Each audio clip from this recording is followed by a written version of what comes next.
everybody, I'm back. Same day, different video. In case you were wondering, this mysterious blue shirt that doesn't look like much, wait for it, Mordor Fun Run. Wait, I need to actually give you a great shot right now. It's the Mordor Fun Run. One does not simply walk into Mordor. Yep. How fabulous am I? Hello everybody and welcome to my June wrap up. I'm just gonna throw this out there right now. Where the hell is the year going, please? Slow down. I'm in year 12 this year and I have no idea what the hell I'm doing. I'm literally just stumbling my way through life and I'm supposedly an adult now. I really don't like it. So in the month of June, I read a grand total of 9 books, which is pretty decent. I'm really happy with myself. I did have exams, going from the start of the month until like 2 weeks ago, and then I had a week of hardcore school, and now I'm in holiday, so I'm just going to relax and read. And I've only managed to read 1 book so far in the holidays, and now I'm kind of in a slump. So the first book I read in June was The Wrath and the Dawn by Renee RD, or RDA, whatever floats your boat. I actually really want to know how it's pronounced, for real.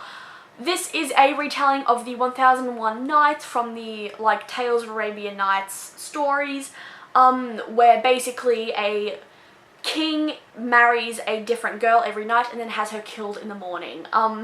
I really loved this book. It was a total 5 out of 5 stars for me. This was fantastic. The writing was so colourful and I was so worried that I wasn't going to like it because people compared the writing in this to the writing from A Daughter of Smoke and Bone by Laini Taylor, and I didn't really like that book series. I didn't really like it at all.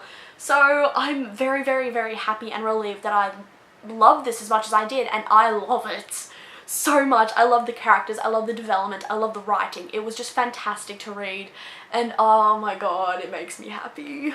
This book makes me happy. So then obviously the second book I read was The Rose and the Dagger by Renee RDA. Name problem. This was a gift. This book was a gift from my godfather, so shout out to my almost godfather. Not quite my godfather, almost. I wasn't actually christened. Satanic child! I loved this book so much. Oh my god. This whole duology was just amazing. I loved the character development from the first book to the second book. I loved Khalid, my small son. He deserves so much happiness. He honestly does. The only thing I didn't really like about this book is that I wish it had more of an ending. The climax did actually last like the whole book, but the climax was only in the past, like, went for about 5 pages. It was really intense 5 pages, but I really was hoping for a bit more than 5 pages. But I love this so much, and I'm really hoping for like just a little something after the duology. Maybe she'll write like a tiny little novella, because all the rest of the novellas were written like as like prequels and in between stuff, so hopefully. The next book I read in June was The Last Star by Rick Yancey, which is the final book in the 5th Wave trilogy. This book was supposed to come out September of last year, but was pushed back.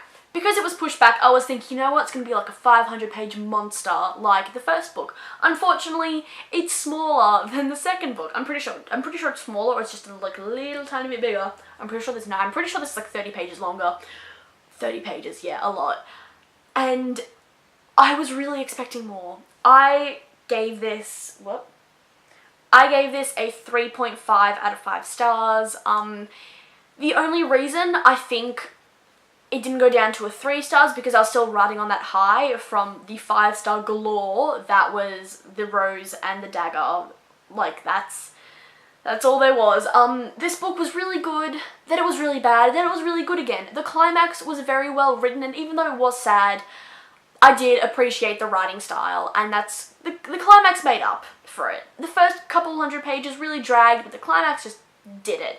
Even though I didn't really like the direction that the story took in, and the one thing I wanted to happen, which I can't tell you because of spoilers, didn't actually happen. At least I didn't think it did. The next 3 not quite books I read, because they were graphic novels, was Alex and Ada by Jonathan Luna and Sarah Vaughan. These 3 volumes were actually kind of a, here, borrow these because you need to read more graphic novels from my friend Eleanor. And she lent these to me in like April, I'm pretty sure. And I only just finished it in June. Sorry. All I knew going into this series is that it was about an android, I'm pretty sure.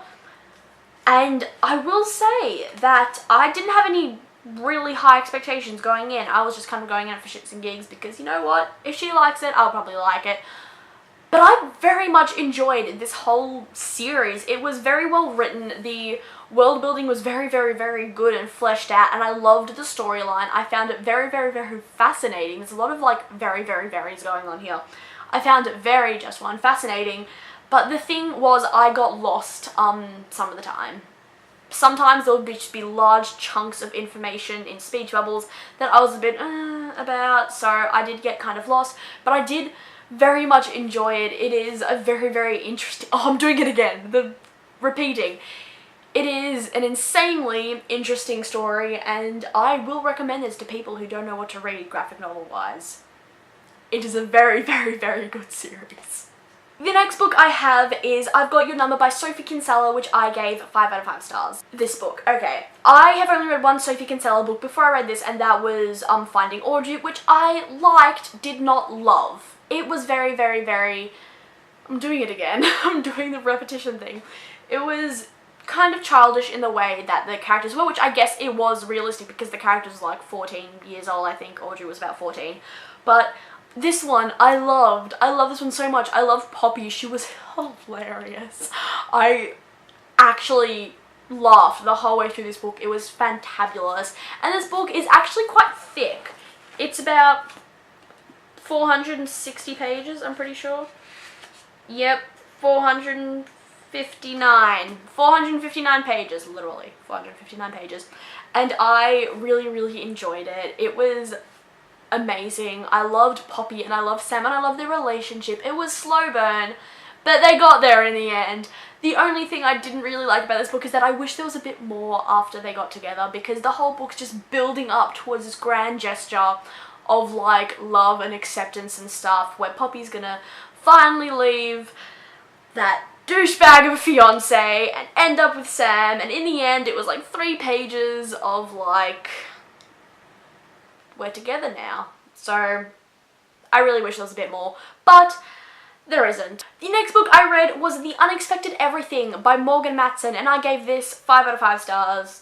Obviously, it is a Morgan Matson book. This book took a while to really get up off the ground for me. It took about 150 pages, and once it did get off the ground, and once it started rolling, boy did it roll. I loved the story so much. I loved just the characters and the plotline and the writing. I love Morgan Matson and how she fleshes out her characters. I've read 3 out of the 4 of her books. I haven't read Second Chance Summer, but that is arriving in the mail because I finally decided it was time to read what is allegedly her saddest book. So I can honestly compare this to the other 2. This one, its story was, I don't know, I hold it on par with Since You've Been Gone.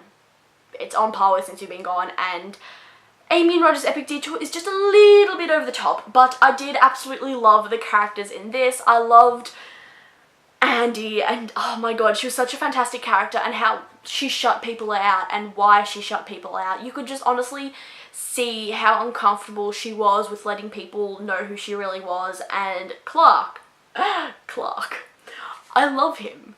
I love him. He's so funny and awkward and dorky, and the shirts, don't even get me started on the shirts. We could be best buddies with the whole shirts thing going on. And he's a writer, he's a published author, and he has abs.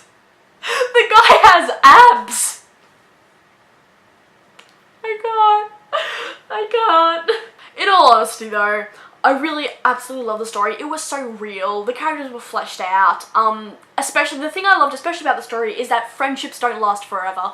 You can be so close with one person one day and not even know them the next. And I'm saying that due to personal experience of having like the biggest fallout ever with a friend a couple of years ago, because I'm generally good with friends. I'm like the most low maintenance friend ever. But when I have a fallout with someone, oh, whoa, it is literally the most dramatic thing ever. And actually, fun fact, I ran into that same friend today at a shopping centre, and I was with my other friend, and that girl grabbed her mum and dragged her the opposite way so they wouldn't have to cross paths with us. And I think, thank God I'm not your friend, because that was a pussy ass move. And the last book I read in the month of June, kind of, is The Martian by Andy Weir. This book has intrigued me for a while. It was also a gift from my godfather, almost godfather. I'm sorry, the light is making me look so pale right now. I'm not this pale in real life. Some people loving it, I've heard some people hating it, some people loving the story and the science, some people thinking it was a bit too much, so I could not wait to formulate my opinion. When the movie came out, they released like the new paperbacks into Australian stores, and I really hated the new paperbacks because I do not need the actor's face all over my beautiful paperback. So my godfather got me the hardcover, and literally this is the most stunning cover ever. I can't deal. I just look at it sometimes. I just stare at it. It's beautiful.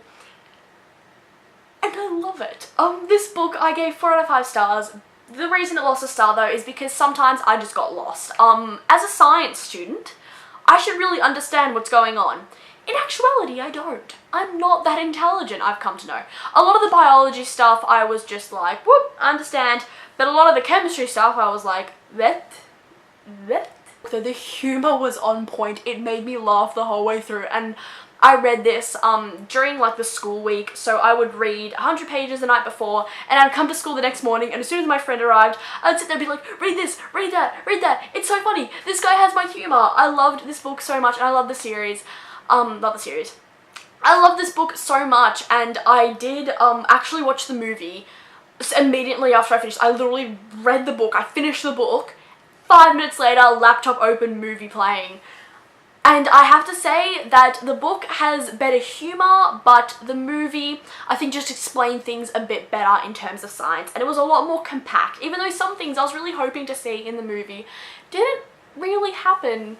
Like, I want some stuff to happen. But the one thing I did love about the movie though is that it had an epilogue. It had a really, really beautiful epilogue that I loved so much. But the book didn't have an epilogue, so it literally just ended with him getting rescued. I'm like, no, what happens after that? Come on, tell me. I hope you enjoyed that. I hope you have a great day, and I will hopefully have another video up for you soon-ish.